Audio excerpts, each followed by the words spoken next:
Hey, it's Jonathan. And if you've ever felt like the markets are moving in ways you can't explain, that's because you're not seeing the cycles within cycles. What you're about to hear in this clip from Mastering the Markets is just a glimpse into the deeper architecture of time. This is what we study. Inside Wheels Within Wheels, the most advanced forecasting program I've ever released. We opened just 50 charter spots, and only few are left. You can still get in for $999, but only until August 15th. After that, it jumps to $2,999. If you're serious about decoding the next future, this is your moment.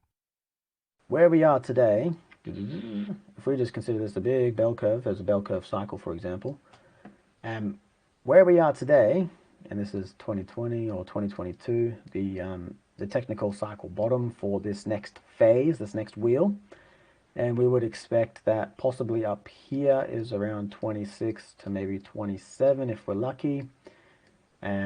Stretching it out to 28 to 29 to get a 100-year repeat is not impossible, but it would really force probably a strong pullback. There's definitely two schools of thoughts happening right now in this cycle.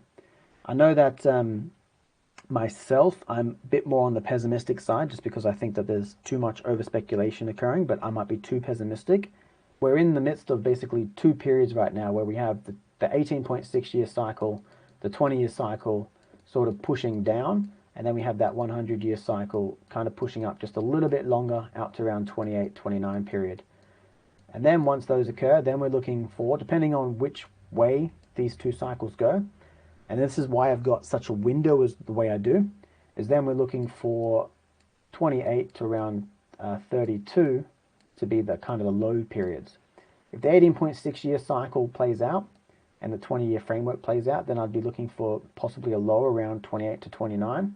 However, if we get like some sort of more of a boom on the markets into that 2029 period, which I'm not going to write off, not until I can see what's happening next year.